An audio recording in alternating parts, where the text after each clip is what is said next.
Hi guys, ಎಲ್ರು ಹೇಗಿದ್ದೀರಾ? Welcome back to Kannada voice over. ನಾವಿವತ್ತು ನೋಡ್ತಿರೋ ಮೂವಿ ಯಾವ್ದಂತಂದ್ರೆ ಇದೇ 2024ರಲ್ಲಿ ಹಾರರ್ ಥ್ರಿಲ್ಲರ್ ಆಗಿ ರಿಲೀಸ್ ಆಗಿರುವಂತಹ ಮೂವಿ ಡಿಮಾಂಟಿ ಕಾಲೋನಿ 2. ಈ ಎಕ್ಸ್ಪ್ಲನೇಷನ್ ನೋಡೋದಕ್ಕಿಂತ ಮುಂಚೆ ಯಾರೆಲ್ಲ ಡಿಮಾಂಟಿ ಕಾಲೋನಿ 1 ನೋಡಿಲ್ಲ ಅಷ್ಟು ಬೇಗ ನೋಡ್ಕೊಂಡ್ ಬನ್ನಿ, ಇಲ್ಲಾಂದ್ರೆ ನಿಮ್ಗೆ ಈ ಎಕ್ಸ್ಪ್ಲನೇಷನ್ ಅರ್ಥ ಆಗೋದಿಲ್ಲ. ಲಿಂಕ್ ಅನ್ನು ಡಿಸ್ಕ್ರಿಪ್ಷನ್ ಅಲ್ಲಿ ಕೊಟ್ಟಿದ್ದೀನಿ. ವಿಡಿಯೋ ಇಷ್ಟ ಆದ್ರೆ ಒಂದು ಲೈಕ್ ಮಾಡಿ, ಹಾಗೆ ಚಾನಲ್ ಅನ್ನ ಸಬ್ಸ್ಕ್ರೈಬ್ ಮಾಡಿ. ಬನ್ನಿ, ಜಾಸ್ತಿ ಟೈಮ್ ವೇಸ್ಟ್ ಮಾಡದೆ ಮುಂದೆ ಹೋಗೋಣ. ಈ ಮೂವಿಯು 3 ಟೈಮ್ ಲೈನ್ ಅಲ್ಲಿ ನಡೆಯುತ್ತೆ. 6/6/2009, ಮತ್ತೆ 6/6/2015, ಮತ್ತೆ 6/6/2021. ಮೂವಿಯ ಸ್ಟಾರ್ಟಿಂಗ್ ಸೀನ್ ನಲ್ಲಿ ಜೂನ್ 6, 2009 ತೋರಿಸ್ತಾರೆ. ಒಂದು ಅಪಾರ್ಟ್ಮೆಂಟ್ ನ ಕೆಳಗೆ ಕೆಲವು ಹುಡುಗರು ಫುಟ್ಬಾಲ್ ಆಡ್ತಿರೋದನ್ನ, ಒಬ್ರು ವಿಡಿಯೋ ಮಾಡ್ತಿರೋದನ್ನ ತೋರಿಸ್ತಾರೆ. ಅದೇ ಸಮಯದಲ್ಲಿ ಅಪಾರ್ಟ್ಮೆಂಟ್ ನ ಮೇಲಿಂದ ಇಬ್ಬರು ವ್ಯಕ್ತಿಗಳು ಕೆಳಗಡೆ ಬಿದ್ದು ಆತ್ಮಹತ್ಯೆ ಮಾಡ್ಕೊಳ್ಳೋದನ್ನ ತೋರಿಸ್ತಾರೆ. ಅದೇ ಸಮಯದಲ್ಲಿ ಒಂದು ಫ್ಲಾಟ್ ನಲ್ಲಿ ನೇಣು ಹಾಕೊಂಡು ಆತ್ಮಹತ್ಯೆ ಮಾಡ್ಕೊಳ್ಳೋದನ್ನ ತೋರಿಸ್ತಾರೆ. ಈ ನಡೆದಿರೋ ವಿಷಯಗಳನ್ನೆಲ್ಲ ಒಬ್ರು ಟಿವಿಯಲ್ಲಿ ಹಾಕಿ ನೋಡ್ತಿರೋದನ್ನ ತೋರಿಸ್ತಾರೆ.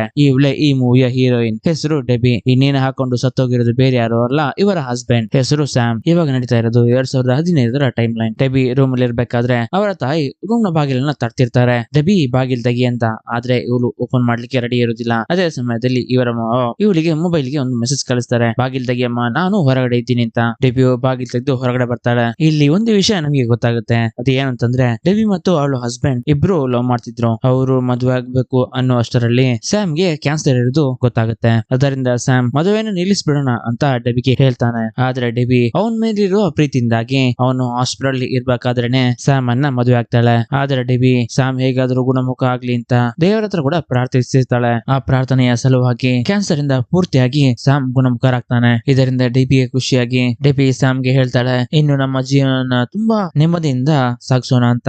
ಚೆನ್ನಾಗಿ ಹೋಗ್ತಿರೋ ಅವರ ಜೀವನದಲ್ಲಿ ಸ್ಯಾಮ್ ಸಡನ್ ಆಗಿ ಆತ್ಮಹತ್ಯೆ ಮಾಡ್ಕೊಂಡಿರೋದು ಡೆಬಿಗೆ ಗೊತ್ತಾಗಿ ಡೆಬಿ ತುಂಬಾ ಡಿಪ್ರೆಷನ್ ಗೆ ಒಳಗಾಗ್ತಾಳೆ. ಸ್ಯಾಮ್ ಯಾಕೆ ಆತ್ಮಹತ್ಯೆ ಮಾಡ್ಕೊಂಡ ಅಂತ ಯಾರಿಗೂ ಏನ್ ರೀಸನ್ ಕೂಡ ಗೊತ್ತಿರೋದಿಲ್ಲ. ಸ್ಯಾಮ್ ಕ್ಯಾನ್ಸರ್ ನಿಂದ ಬಳಲ್ತಿರ್ಬೇಕಾದ್ರೆ ಅವನ ಸ್ಪರ್ಮ್ಸ್ ತೆಗೆದು ಹಾಸ್ಪಿಟಲ್ ಅಲ್ಲಿ ಸ್ಟೋರ್ ಮಾಡಿಟ್ಟಿದ್ರು. ಅದನ್ನ ತಗೊಂಡು ಡೆಬಿ 2 ಸಲ ಪ್ರೆಗ್ನೆಂಟ್ ಆಗ್ಲಿಕ್ಕೆ ಟ್ರೈ ಮಾಡಿರ್ತಾಳೆ. ಆದ್ರೆ ಅದು ಫೇಲಿಯರ್ ಆಗಿರುತ್ತೆ. ಈ ವಿಷಯ ಅವರ ತಾಯಿಗೆ ಗೊತ್ತಾಗಿ, ನಿನ್ನ ಬಗ್ಗೆ ಸ್ವಲ್ಪ ಕೂಡ ಯೋಚಿಸದೆ ಅವನು ಆತ್ಮಹತ್ಯೆ ಮಾಡ್ಕೊಂಡ, ಅವನ ಮಗು ನಿನಗೇಕೆ ಅಂತ ಅವನ ತಾಯಿ ಅವಳಿಗೆ ಬೈತಿರ್ತಾಳೆ. ಇಲ್ಲಿ ಡೆಬಿನ ಮಾವ ಕೂಡ ಇರ್ತಾರೆ, ಅಂದ್ರೆ ಸ್ಯಾಮ್ ನ ತಂದೆ ಹೆಸರು ರಿಚರ್ಡ್. ಇವರೊಬ್ರು ಡಾಕ್ಟರ್ ಆಗಿರ್ತಾರೆ. ಸ್ಯಾಮ್ ನ ಲಾಸ್ಟ್ ಮಿನಿಟ್ ಗಳಲ್ಲಿ ಅವನು ಒಂದು ಚೈನೀಸ್ ರೆಸ್ಟೋರೆಂಟ್ ಅನ್ನ ಓಪನ್ ಮಾಡ್ಬೇಕು ಅಂತ ಅನ್ಕೊಂಡಿರ್ತಾನೆ. ಅವನ ಆಸೆ ಪ್ರಕಾರ ತಂದೆಯಾದ ರಿಚರ್ಡ್ ಒಂದು ನ್ಯೂ ಚೈನೀಸ್ ರೆಸ್ಟೋರೆಂಟ್ ಅನ್ನ ಕಟ್ತಾರೆ. ಅದು ಇವತ್ತು ಇನಾಗ್ರೇಷನ್ ಆಗಿರುತ್ತೆ. ಡೆಬಿ ಮತ್ತು ರಿಚರ್ಡ್ ಆ ಇನಾಗ್ರೇಷನ್ ಗೆ ಹೋಗ್ತಾ ಸ್ಯಾಮ್ ನ ಸಮಾಧಿ ಹತ್ರ ಕೂಡ ಹೋಗ್ತಾರೆ. ಅಲ್ಲಿಂದ ವಾಪಸ್ ಆ ರೆಸ್ಟೋರೆಂಟ್ ಹತ್ರ ಹೋಗ್ತಿರ್ಬೇಕಾದ್ರೆ ಮುಂದೆ ತುಂಬಾ ಟ್ರಾಫಿಕ್ ಆಗಿರೋದನ್ನ ನೋಡ್ತಾರೆ. ಅಲ್ಲಿ ಪೊಲೀಸ್ ಜೀಪ್ ಹಾಗೂ ಆಂಬುಲೆನ್ಸ್ ಕೂಡ ನಿಂತಿರುತ್ತೆ. ಇದನ್ನ ನೋಡ್ತಾ ಡೆಬಿ ಕಾರಿಂದ ಹೊರಗಡೆ ಇಳಿದು ಏನಾಯ್ತು ಅಂತ ಬಂದು ನೋಡ್ಬೇಕಾದ್ರೆ ಇಲ್ಲಿ ಒಬ್ರು ಜ್ಯೋತಿಷರು ನೇಣು ಹಾಕೊಂಡು ಸತ್ತೋಗಿರ್ತಾರೆ. ಇದು ಯಾವ ಜ್ಯೋತಿಷ ಅಂತ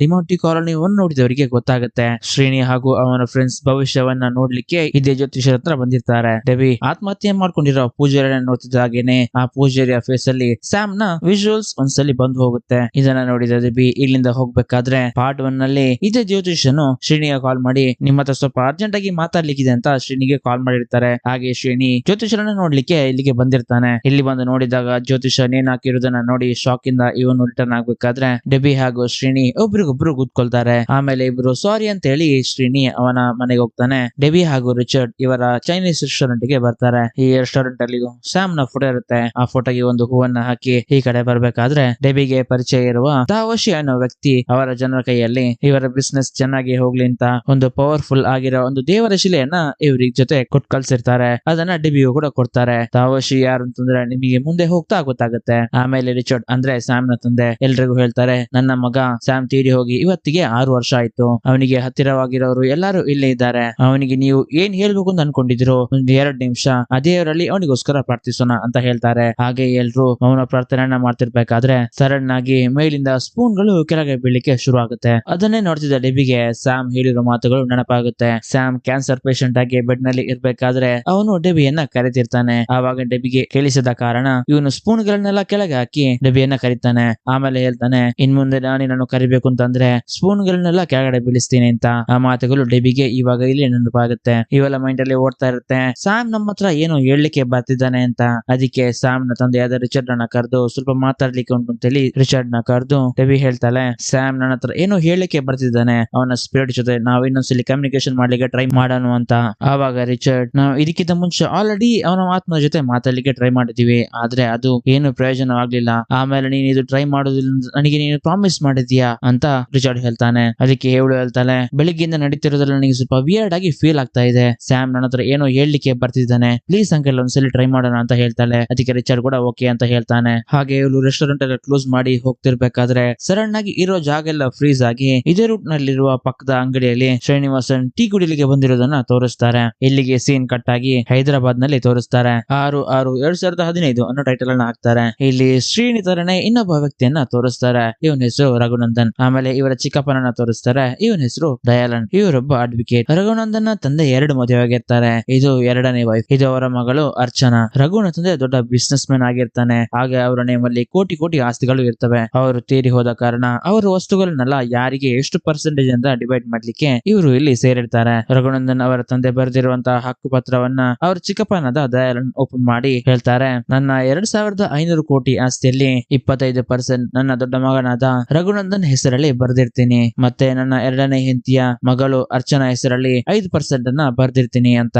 ರಘುಗೆ ಹಾಗೂ ಅರ್ಚನಾಗೆ ತುಂಬಾ ಸಿಟ್ಟು ಬಂದಿರುತ್ತೆ. ಮತ್ತೆ ಅವರು ಬರೆದಿರೋದನ್ನ ಇವರು ಕಂಟಿನ್ಯೂ ಮಾಡ್ತಾರೆ. ಮಿಕ್ಕಿರುವ 70% ನನ್ನ 2ನೇ ಮಗನಾದ ಶ್ರೀನಿ ಹೆಸರಲ್ಲಿ ಬರ್ದಿರ್ತೀನಿ ಅಂತ ಅದರಲ್ಲಿ ಬರ್ದಿರ್ತಾರೆ. ಆವಾಗ ನಮಗಿಲ್ಲಿ ಗೊತ್ತಾಗುತ್ತೆ ರಘುನ ತಂದೆಗೆ 2 ಮಕ್ಕಳಿದ್ದಾರೆ. ದೊಡ್ಡವನ ಹೆಸರು ರಘುನಂದನ್, 2ನೇ ಮಗನ ಹೆಸರು ಶ್ರೀನಿವಾಸನ್. ಶ್ರೀನಿವಾಸನ್ ಯಾರು ಅಂತಂದ್ರೆ ನಿಮಗೆ ಆಲ್ರೆಡಿ ಮುಂದೆ ಗೊತ್ತಿರಬಹುದು. ಶ್ರೀನಿವಾಸನ್ ಮತ್ತು ರಘುನಂದನ್ ಇಬ್ರು ಟ್ವಿನ್ಸ್ ಆಗಿರ್ತಾರೆ. ಯಾವುದೋ ಒಂದು ಕಾರಣಕ್ಕಾಗಿ ಶ್ರೀನಿವಾಸನ್ ಮತ್ತು ಅವನ ತಾಯಿ ಇವರಿಂದ ಬೇರೆ ಬೇರೆ ಆಗಿರ್ತಾರೆ. ಅರ್ಚನಾ ಸಿಟ್ಟಿನಿಂದ ನನಗೆ ಮಾತ್ರ ಯಾಕೆ 5% ಅಂತ, ನಾನು ಇದನ್ನ ಕೋರ್ಟ್ ಅಲ್ಲಿ ನೋಡ್ಕೋತೀನಿ ಅಂತ ಹೇಳಿ ಇಲ್ಲಿಂದ ಹೊರಟು ಹೋಗ್ತಾಳೆ. ಅವತ್ತಿನ ದಿನ ರಾತ್ರಿ ಒಂದು ಕನ್ಸ್ಟ್ರಕ್ಷನ್ ಬಿಲ್ಡಿಂಗ್ ನ ಮೇಲೆ ರಘು ದಯಾಳನ್ಗೆ ಹೇಳ್ತಾನೆ, ನನ್ನ ಆಸ್ತಿಗಳೆಲ್ಲ ನನಗೆ ವಾಪಸ್ ಬೇಕು. ಐಶ್ವರ್ಯ ಕೋರ್ಟಿಗೆ ಹೋಗೋದಕ್ಕಿಂತ ಮುಂಚೆ ನಾನ್ ಕೋರ್ಟಿಗೆ ಹೋಗ್ಬೇಕು ಅಂತ ದಯಾಳನ್ಗೆ ಹೇಳ್ತಾನೆ. ಆವಾಗ ದಯಾಳನ್, ನಿಮ್ಮ ತಂದೆ ಹಕ್ಕು ಪತ್ರದಲ್ಲಿ ತುಂಬಾ ಸ್ಟ್ರಾಂಗ್ ಆಗಿ ಬರ್ದಿಟ್ಟಿದ್ದಾರೆ, ನೀವು ಕೋರ್ಟಿಗೆ ಹೋದ್ರು ಏನ್ ಪ್ರಯೋಜನ ಆಗುದಿಲ್ಲ ಅಂತ ಮತ್ತೆ ಹೇಳ್ತಾನೆ. ಶ್ರೀನಿನ ತಮ್ಮ ಅಲ್ವಾ, ಅವನಿಗೆ ಕಾಲ್ ಮಾಡಿ ಹೇಳಿ ನಿನಗೆ ಸ್ವಲ್ಪ ಜಾಸ್ತಿ ಪರ್ಸೆಂಟೇಜ್ ಬರೋ ಹಾಗೆ ಮಾಡೋಣ ಅಂತ. ಹಾಗೆ ದಯಾಳನ್ ಶ್ರೀನಿಗೆ ಕಾಲ್ ಮಾಡ್ತಾನೆ.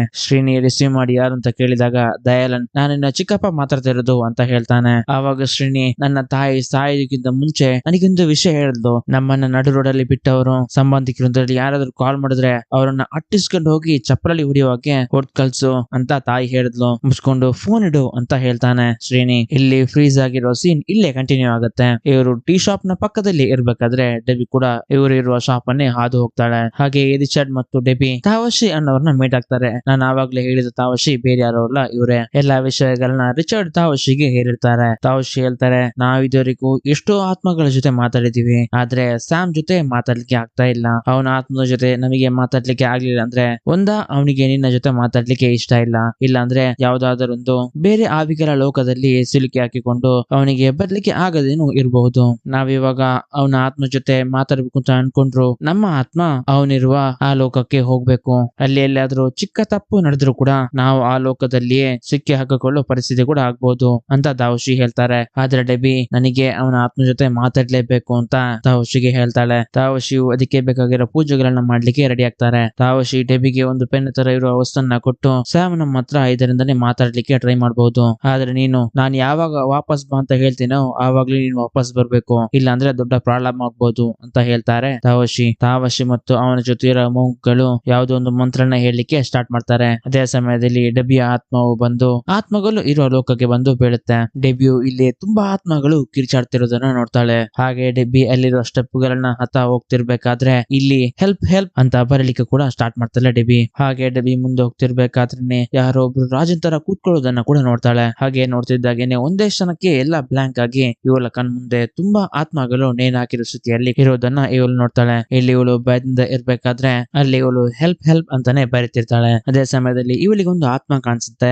ಅದು ನೋಡ್ಲಿಕ್ಕೆ ಸ್ಯಾಮ್ ತರಾನೇ ಇರುತ್ತೆ. ಇವಳು ಹತ್ರ ಹೋಗ್ತಿದ್ದಾಗೇನೆ ಸ್ಯಾಮ್ ನ ಆತ್ಮ ಹೇಳ್ತಿರುತ್ತೆ, ಡೆಬಿ ನನ್ನನ್ನು ಕಾಪಾಡು ಡೆಬಿ ಅಂತ ಹೇಳ್ತಿರುತ್ತೆ. ಆವಾಗ ಇಲ್ಲಿಗೆ ತಾವಶಿ ಆತ್ಮ ಬಂದು, ಡೆಬಿ ಅಲ್ಲಿ ಒಂದು ಕ್ಷಣ ನಿಲ್ಬೇಡ, ಹೊರಗಡೆ ಬಾ ಅಂತ ಹೇಳ್ತಾನೆ. ಸ್ಯಾಮ್ ನ ಆತ್ಮ ನಮ್ಮ ಹತ್ರ ಹೆಲ್ಪ್ ಕೇಳ್ತಾ ಇಲ್ಲ, ನಮ್ಮ ಲೋಕದಲ್ಲಿರೋ ಬೇರೆ ಆತ್ಮ ನಿನ್ನ ಹತ್ರ ಹೆಲ್ಪ್ ಕೇಳ್ತಾ ಇದೆ ಅಂತ ತಾವಶಿ ಹೇಳ್ತಾರೆ. ಇಷ್ಟೊತ್ತು ಪೆನ್ ನಲ್ಲಿ ಹೆಲ್ಪ್ ಹೆಲ್ಪ್ ಅಂತ ಬರೀತಿದೆ ಡೆಬಿ. ಇವಾಗ ದಿಸ್ ವಿಲ್ ರಿಪೀಟ್ ಅಂತ ಬರಲಿಕ್ಕೆ ಶುರು ಮಾಡ್ತಾರೆ. ಒಂದು ಕ್ಷಣದಲ್ಲಿ ನಮಗೆ ಕೂಡ ತೋರಿಸ್ತಾರೆ. ಡಿಮಾಂಟಿ ಕಾಲೋನಿ ಪಾರ್ಟ್ 1 ನಲ್ಲಿ ಲಾಸ್ಟ್ ಅಲ್ಲಿ ಶ್ರೀನಿವಾಸ್ ಮೇಲಿಂದ ಕೆಳಗಡೆ ಜಂಪ್ ಮಾಡ್ಬೇಕಾದ್ರೆ ಒಂದು ರಾಡಿಗೆ ಸಿಕ್ಕಾಕೊಂಡು ಸತ್ತೋಗಿರ್ತಾನೆ. ಅಲ್ಲಿಗೆ ಕ್ಯಾಮರಾ ಜೂಮ್ ಆಗ್ತಾ ಒಂದೇ ಕ್ಷಣಕ್ಕೆ ಇವನಿಗೆ ಜೀವ ಬರುವ ಹಾಗೆ ತೋರಿಸ್ತಾರೆ. ಇಲ್ಲಿ ಡೆಬಿ ಶ್ರೇಣಿ ತರ ಇರೋ ಇಬ್ಬರ ಫೋಟೋನ ಬಿಡಿಸಿರ್ತಾಳೆ. ಇಲ್ಲಿಗೆ ಸೀನ್ ಕಟ್ ಆಗಿ 6 ವರ್ಷಗಳ ನಂತರ 5/6/2021 ತೋರಿಸ್ತಾರೆ. ಹಲವು ತಿಂಗಳುಗಟ್ಲೆ ನಾವು ಪೂಜೆ ಮಾಡಿದಂತಹ ಪೂರ್ವ ಆಯುಧ ಇದು. ನೀವು ಮಾಡುವ ಮಹಾಕಾಲ ಮಹಾಯಾನೆ ಪೂಜೆಗೆ ಈ ಆಯುಧ ಯೂಸ್ ಆಗಬಹುದು. ಅಂತ ಇನ್ನೊಬ್ಬರು ಮೊಂಕು ತಾವುಶಿಗೆ ಮತ್ತು ಡೆಬಿಗೆ ಹೇಳ್ತಿರ್ತಾರೆ. ಈ ಕಡೆ ರಿಚರ್ಡ್ ಒಂದು ಹಾಸ್ಪಿಟಲ್ ಗೆ ಬರ್ತಾರೆ. ಇಲ್ಲಿ ಬಂದು ನೋಡಿದ್ರೆ ಶ್ರೀನಿನ ಕೂಡ ತೋರಿಸ್ತಾರೆ.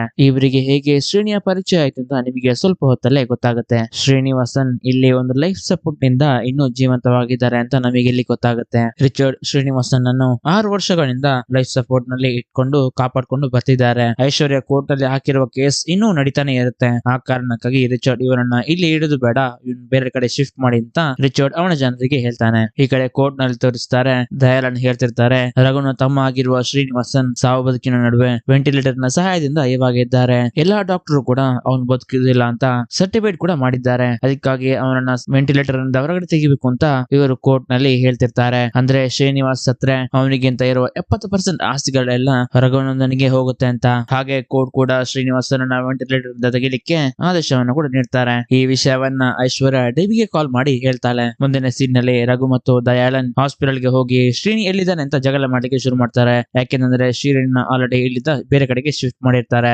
ದಯಾಳನ್ ಹೇಳ್ತಾರೆ, ನಮ್ಮ ಹತ್ರ ಕೋರ್ಟ್ ಆರ್ಡರ್ ಇದೆ, ಶ್ರೀನಿವಾಸನ್ ಎಲ್ಲಿದ್ದಾನೆ ಅಂತ ಹೇಳಿ ಅಂತ. ಅದಕ್ಕೆ ರಘು ಕೂಡ ಶ್ರೀನಿವಾಸನ್ ಇವತ್ತು ಸತ್ಯ ಆಗ್ಬೇಕು ಅಂತ ಜೋರಾಗಿ ಕಿರಿಸ್ತಾ ಇರ್ತಾನೆ. ರಿಚರ್ಡ್ ಇವರನ್ನ ಸಮಾಧಾನ ಮಾಡ್ಲಿಕ್ಕೆ ಟ್ರೈ ಮಾಡ್ತಾನೆ, ಆದ್ರೆ ಅದಾಗ್ತಾ ಇರೋದಿಲ್ಲ. ಅವಾಗ ಡೆಬಿ ಜೋರಾಗಿ ಕಿರಿಸ್ಕೊಂಡು ಹೇಳ್ತಾಳೆ, ಶ್ರೀನಿವಾಸ್ ಸತ್ರೆ ನೀನ್ ಕೂಡ ಸತ್ತೋಗ್ತೀಯಾ ಅಂತ. ಏನ್ ಇವರು ಈ ತರ ಹೇಳ್ತಿದಾರ ಅಂತ ಇವರು ಶಾಕ್ ಇಂದ ನೋಡ್ಬೇಕಾದ್ರೆ ಡೆಬಿ ಹೇಳಲಿಕ್ಕೆ ಶುರು ಮಾಡ್ತಾಳೆ, 2015 ಜೂನ್ 6ರಂದು ನೀನು ಸತ್ತೋಗ್ತಿದ್ದೆ. ಶ್ರೀನಿಗೆ ನಡೆದ ಅದೇ ವಿಷಯ ನೀನೇ ಕೂಡ ನಡೆದಿದೆ ಅಂತ. ಏನಂತಂದ್ರೆ ರಘು ಮತ್ತು ದಯಾಳನ್ ಬಿಲ್ಡಿಂಗ್ ಕನ್ಸ್ಟ್ರಕ್ಷನ್ ಮೇಲೆ ಮಾತಾಡ್ತಿರ್ಬೇಕಾದ್ರೆ ಕಾಲು ಸ್ಲಿಪ್ ಆಗಿ ರಘುನಂದನ್ ಬಿಲ್ಡಿಂಗ್ ನ ಮೇಲಿಂದ ಕೆಳಗಡೆ ಬಿದ್ದಿರ್ತಾನೆ. ಆವಾಗ ಅಲ್ಲಿ ಸೇಫ್ಟಿ ಕಟ್ಟಿದ ನೆಟ್ ನಿಂದ ಇವನಿಗೆ ಏನಾಗಿರೋದಿಲ್ಲ. ಅದೇ ಸಮಯದಲ್ಲಿ ಇವನಿಗೆ ಹೊಟ್ಟೆಗೆ ಕೂಡ ರಾಡ್ ಚುಚ್ಕೊಂಡಿರುತ್ತೆ. ಇದೇ ಸಮಯದಲ್ಲಿ ಶ್ರೀನಿವಾಸನ್ ಕೂಡ ಅವರ ರೂಮ್ ಇಂದ ತಪ್ಪಿಸ್ಕೊಳ್ಳಿಕ್ಕೆ ಟ್ರೈ ಮಾಡಿರ್ತಾನೆ. ಆವಾಗ ಅವನಿಗೆ ರಾಡ್ ಚುಚ್ಕೊಂಡಿರುತ್ತೆ. ಇಲ್ಲಿ ರಘು ಬದ್ಕೊಂಡಿರೋ ಕಾರಣಕ್ಕಾಗಿ ಅಲ್ಲಿ ಶ್ರೀನಿಗೆ ಮತ್ತೆ ಉಸಿರು ಬಂದಿದೆ. ಇವಾಗ ಶ್ರೀನಿ ಸತ್ರೆ ನೀನ್ ಕೂಡ ಸತ್ತೋಗ್ತೀಯ ಅಂತ ಡೆಬಿ ಇವರಿಗೆ ಅರ್ಥ ಮಾಡಿಸ್ತಾಳೆ. ಮತ್ತೆ ಡೆಬಿ ಇವರನ್ನ ಕರ್ಕೊಂಡೋಗಿ ತಾವಶಿ ಹತ್ರ ನಿಲ್ಲಿಸ್ತಾರೆ. ತಾವಶಿ ರಘುಗೆ ಮತ್ತು ದಯಾಳನ್ಗೆ ಹೇಳ್ತಾರೆ, ಶ್ರೀನಿವಾಸನ್ ಮತ್ತು ರಘುನಂದನ್ ಅವರ ತಾಯಿಯ ಗರ್ಭದಲ್ಲಿ ಒಂದೇ ಅಣುವಿನಿಂದಾಗಿ ಹುಟ್ಟಿ ಬೆಳೆದಿರೋರು, ಹಾಗೆ ಒಟ್ಟಿಗೆ ಹುಟ್ಟಿದವರು. ಸಾಯೋದು ಕೂಡ ಒಂದೇ ಟೈಮ್ ಅಲ್ಲಿ ಆಗಿರುತ್ತೆ. ಶ್ರೀನಿವಾಸನ್ ಬದುಕಿದ್ರೆ ನೀನ್ ಕೂಡ ಬದುಕಿರ್ತೀಯ, ಶ್ರೀನಿವಾಸನ್ ಸತ್ರೆ ನೀನ್ ಕೂಡ ಸಾಯ್ತೀಯ ಅಂತ ತಾವಶಿ ಮೊಂಕ್ ಇವರಿಗೆ ಹೇಳ್ತಾರೆ. ಆಮೇಲೆ ರಿಚರ್ಡ್ ಹೇಳಿಕೆ ಶುರು ಮಾಡ್ತಾರೆ, ನನ್ನ ಮಗ ಮತ್ತು ಅವನ ಫ್ರೆಂಡ್ಸ್ ತುಂಬಾ ಅಮಾನುಷವಾಗಿ ಸತ್ತೋದ್ರು. ಪೊಲೀಸ್ ಇದನ್ನ ಆತ್ಮಹತ್ಯೆ ಅಂತ ಕೇಸ್ ಅನ್ನ ಕ್ಲೋಸ್ ಮಾಡಿದ್ರು. ಆದ್ರೆ ಅದರಲ್ಲಿ ಒಂದು ಮಿಸ್ಟ್ರಿ ಇದೆ. 2015 ಜೂನ್ 6ರಂದು ನಾವು ಸ್ಯಾಮ್ ನ ಆತ್ಮ ಹತ್ರ ಮಾತಾಡ್ಲಿಕ್ಕೆ ಟ್ರೈ ಮಾಡಿದ್ವಿ. ಆದ್ರೆ ನಮ್ಮ ಹತ್ರ ಮಾತಾಡಿದ್ದು ಸ್ಯಾಮ್ ಆತ್ಮ ಅಲ್ಲ, ರಘು ಆತ್ಮ ಮತ್ತು ಶ್ರೇಣಿಯ ಆತ್ಮ. ಆಮೇಲೆ ಇವರು ಡಿಸೈಡ್ ಮಾಡ್ತಾರೆ, ನಮ್ಮ ಹತ್ರ ಮಾತಾಡಿದ್ದು ಶ್ರೇಣಿ ಆತ್ಮ ಆಗಿದ್ರೆ ಅವ್ರಿಗೆ ಏನಾದ್ರು ಹೆಲ್ಪ್ ಬೇಕಾಗಿರ್ಬಹುದು ಅಂತ. ಶ್ರೇಣಿ ಹತ್ರ ಬಂದು ನೋಡ್ಬೇಕಾದ್ರೆ ಅವರಿಗೆ ಆ ಇನ್ಸಿಡೆಂಟ್ ನಡೆದು ಜೀವನ ಮರಣದ ನಡುವೆ ಹೋರಾಡ್ತಿದ್ರು. ಅವರನ್ನ ಕರ್ಕೊಂಡೋಗಿ ಹಾಸ್ಪಿಟಲ್ ಗೆ ಅಡ್ಮಿಟ್ ಮಾಡ್ತಾರೆ. ಆಮೇಲೆ ಇವರು ಯಾರು ಈ ಶ್ರೇಣಿ ಇವನ್ ಬಗ್ಗೆ ಎಂಕ್ವೈರಿ ಮಾಡ್ಲಿಕ್ಕೆ ಶುರು ಮಾಡ್ತಾರೆ. ಹಾಗೆ ಡೆಬ್ಬಿ ಶ್ರೇಣಿಯ ರೂಮ್ ಹೋಗಿ ಚೆಕ್ ಮಾಡ್ಲಿಕ್ಕೆ ಶುರು ಮಾಡ್ತಾರೆ. ಆವಾಗ ಅಲ್ಲಿ ರಾಘವಂದು ಒಂದು ಲೈಬ್ರರಿಯ ID ಕಾರ್ಡ್ ಸಿಗುತ್ತೆ. ಇದೇ ಲೈಬ್ರರಿಗೆ ಸ್ಯಾಮ್ ಕೂಡ ಹೋಗ್ತಾ ಇದ್ದ. ಅದೇ ಡೌಟ್ ಅಲ್ಲಿ ರಿಚರ್ಡ್ ಮತ್ತು ಡೆಬ್ಬಿ ಲೈಬ್ರರಿಗೆ ಹೋಗಿ ಚೆಕ್ ಮಾಡ್ತಾರೆ. ಅವ್ರು ಹೇಳ್ತಾರೆ, ಸ್ಯಾಮ್ ಮತ್ತು ರಾಘವ್ ಮೀಟ್ ಮಾಡ್ಲಿಕ್ಕೆ ಚಾನ್ಸ್ ಇಲ್ಲ. ಸ್ಯಾಮ್ ಸತ್ತು 3 ವರ್ಷಗಳ ನಂತರವೇ ರಾಘವನ್ ಈ ಲೈಬ್ರರಿಗೆ ಮೆಂಬರ್ ಆಗಿ ಜಾಯಿನ್ ಆಗಿದ್ದಾನೆ ಅಂತ. ಆವಾಗ ಡೆಬ್ಬಿ ಅವರೊಳಗೆ ಯಾವುದೇ ಕಮ್ಯುನಿಕೇಶನ್ ಇಲ್ಲ ಅಂದ್ರೆ ಅವರು ಇಲ್ಲಿ ಬಂದು ಯಾವ್ದು ತೆಗ್ದಿರುವಂತಹ ಬುಕ್ಸ್ ಆತರ ಏನಾದ್ರು ಇದೆಯಾ ಅಂತ ಚೆಕ್ ಮಾಡಬಹುದಾ ಅಂತ ಲೈಬ್ರರಿಗೆ ಕೇಳ್ತಾರೆ. ಹಾಗೆ ಇವರು ಚೆಕ್ ಮಾಡ್ಬೇಕಾದ್ರೆ ಸ್ಯಾಮ್ ಮತ್ತು ರಾಘವನ್ ಈ ಲೈಬ್ರರಿಯಿಂದ ಒಂದೇ ಬುಕ್ ಅನ್ನ ತಗೊಂಡೋಗಿದ್ದಾರೆ ಅಂತ ಗೊತ್ತಾಗುತ್ತೆ. ಆ ಬುಕ್ ಅನ್ನ ಲೈಬ್ರರಿಗೆ ಕೇಳಿದಾಗ ಲೈಬ್ರರಿ ಯಾವ ಬುಕ್ ಅಂತ ಕೇಳ್ತಾರೆ. ಆವಾಗ ಇವಳು unsung king of you fallen kingdom ಅಂತ ಹೇಳ್ತಾಳೆ. ಅವ್ರು ಕೂಡ ಚೆಕ್ ಮಾಡ್ತಾರೆ. ಮತ್ತೆ ಅವ್ರು ಹೇಳ್ತಾರೆ, ಈ ಬುಕ್ ಅನ್ನ ಲಾಸ್ಟ್ ಆಗಿ ತಗೊಂಡೋಗಿರೋದು ರಾಘವನ್, ಆದ್ರೆ ಅವರು ಮತ್ತೆ ರಿಟರ್ನ್ ಮಾಡಿಲ್ಲ. ಈ ಲೈಬ್ರರಿಯಲ್ಲಿ ಅದು ಒಂದೇ ಕಾಪಿ ಇರೋದು, ಅದನ್ನ ಬಿಟ್ರೆ ಬೇರೆ ಯಾವ್ದು ಇಲ್ಲ ಅಂತ ಹೇಳ್ತಾರೆ. ಆವಾಗ ಡೆಬಿ ಇದಕ್ಕಿಂತ ಮುಂಚೆ ಆ ಬುಕ್ ಅನ್ನ ಯಾರು ಓದಿದಾರೆ ಅಂತ ಹೇಳ್ಬೋದಾ ಅಂತ ಕೇಳ್ತಾಳೆ. ಆವಾಗ ಅವರು ಚೆಕ್ ಮಾಡಿ ಒಂದು ಸ್ಟ್ರೇಂಜ್ ಆಗಿರೋ ವಿಷಯವನ್ನ ಹೇಳ್ತಾರೆ. ಪ್ರತಿ 6 ವರ್ಷಗಳಿಗೊಮ್ಮೆ ಆ ಬುಕ್ ಈ ಲೈಬ್ರರಿನ ಬಿಟ್ಟು ಹೋಗಿದೆ, ಆದ್ರೆ ತಗೊಂಡೋಗಿರೋರು ಯಾರು ವಾಪಸ್ ಮಾಡಿಲ್ಲ. ಇಲ್ಲಿ ಕೆಲಸ ಮಾಡುವ ಹಳೆಯ ಲೈಬ್ರರಿಯನ್ ಅದನ್ನ ಕಲೆಕ್ಟ್ ಮಾಡಿ ಮತ್ತೆ ವಾಪಸ್ ಈ ಲೈಬ್ರರಿಗೆ ತಂದಿರೋದಾಗಿ ರೆಕಾರ್ಡ್ ಅಲ್ಲಿ ಮೆನ್ಷನ್ ಆಗಿದೆ ಅಂತ ಹೇಳ್ತಾರೆ. ಆ ಬುಕ್ ಅನ್ನ ಯಾರೆಲ್ಲ ಓದಿದಾರೋ ಅವರ ಡೀಟೇಲ್ಸ್ ಎಲ್ಲ ಕಲೆಕ್ಟ್ ಮಾಡ್ಲಿಕ್ಕೆ ಪೊಲೀಸ್ ಸ್ಟೇಷನ್ ಗೆ ಹೋದಾಗ ಅವರೊಂದು ಮಿಸ್ಟರಿಯಾದ ವಿಷಯವನ್ನ ಹೇಳ್ತಾರೆ. ಯಾರೆಲ್ಲ ಆ ಬುಕ್ ಅನ್ನ ಓದಿದಾರೋ ಅವರೆಲ್ಲ ಮಿಸ್ಟರಿ ಆಗಿ ಸತ್ತು ಹೋಗಿದ್ದಾರೆ ಅಂತ ಹೇಳ್ತಾರೆ. ಮತ್ತೊಂದು ಶಾಕಿಂಗ್ ವಿಷಯ ಅವರಿಗೆ ಗೊತ್ತಾಗುತ್ತೆ. ಲೈಬ್ರರಿಯಿಂದ ಪ್ರತಿ 6 ವರ್ಷಗಳಿಗೊಮ್ಮೆ ಆ ಬುಕ್ ಅನ್ನ ತಗೊಂಡೋಗಿದ್ದಾರೆ. ತಗೊಂಡೋದರು ಜೂನ್ 6 ತಾರೀಕಿಗೆ ಎಲ್ರು ಸತ್ತು ಹೋಗಿದ್ದಾರೆ. ಆ ಬುಕ್ಕಿಗೂ ಅದನ್ನ ತಗೊಂಡೋಗಿರೋರಿಗೂ ಏನ್ ಸಂಬಂಧ ಅಂತ ಇವರು ಹುಡುಕ್ಲಿಕ್ಕೆ ಶುರು ಮಾಡ್ತಾರೆ. ಹಾಗೆ ಶ್ರೀನಿವಾಸನ್ ಅವ್ರ ರೂಮ್ ಅಲ್ಲಿ ಸಿಕ್ಕಿರೋ ಎವಿಡೆನ್ಸ್ ಇಂದ ಏನಾದ್ರು ಸಿಗುತ್ತಂತ ಚೆಕ್ ಮಾಡ್ತಿರ್ತಾರೆ. ಆವಾಗ ಇವಳಿಗೆ ಡಿಮಾಂಟಿ ಕಾಲೋನಿ ಅನ್ನೋ ಒಂದು ಸ್ಕ್ರಿಪ್ಟ್ ಇವರಿಗೆ ಸಿಗುತ್ತೆ. ಇದು ಬೇರೆ ಯಾರ್ದು ಅಲ್ಲ, ರಾಘವಂದ್ ಆಗಿರುತ್ತೆ. ಆ ಬುಕ್ ಅಲ್ಲಿ ಪ್ರತಿ 6 ವರ್ಷಗಳಿಗೊಮ್ಮೆ ಆ ಬುಕ್ ಅನ್ನ ಓದಿ ಜೂನ್ 6ನೇ ತಾರೀಕಿಗೆ ಡಿಮಾಂಟಿ ಮನೆಯೊಳಗೆ ಎಂಟ್ರಿ ಆಗ್ತಾರೆ. ಆವಾಗ ಅವರಿಗೆ ಒಂದು ಚೈನ್ ಸಿಗುತ್ತೆ. ಆ ಚೈನ್ ನಿಂದಾಗಿ ಒಂದು ಶಕ್ತಿಯುತವಾದ ಇವಿಲ್ ಫೋರ್ಸ್ ಹೊರಗಡೆ ಬಂದು ಮನೆ ಹೊರಗಡೆ ಹೋಗಿರೋರನ್ನ ಸಾಯಿಸ್ಬಿಡುತ್ತೆ ಅಂತ ಬರೆದಿರುತ್ತೆ. ಹಾಗೆ ಸತ್ತಿ ಹೋಗಿರುವವರ ಆತ್ಮಗಳು ಮರುಜನ್ಮನೆ ಇಲ್ಲದೆ ಡಿಮಾಂಟಿಯ ಒಂದು ಲೋಕದಲ್ಲಿ ನರಕಯಾತನೆಯನ್ನ ಅನುಭವಿಸುತ್ತಿರುತ್ತೆ. ಇದು ಪ್ರತಿ 6 ವರ್ಷಗಳಿಗೊಮ್ಮೆ ಸೈಕಲ್ ತರ ನಡೀತಾ ಇರುತ್ತೆ. ಮತ್ತೆ ಯಾವ ವರ್ಷ ಒಂದು ಪ್ರಾಣವು ಹೋಗದಾಗೆ ಇರುತ್ತೋ ಅವತ್ತು ಈ ಸೈಕಲ್ ಸ್ಟಾಪ್ ಆಗುತ್ತೆ. ನಾಳೆ ಜೂನ್ 6. ನಾಳೆ ಕೆಲವರು ಆ ಬುಕ್ ಅನ್ನ ಓದಿ ಡಿಮಾಂಟಿ ಮನೆ ಒಳಗಡೆ ಎಂಟ್ರಿ ಆಗ್ಬಹುದು.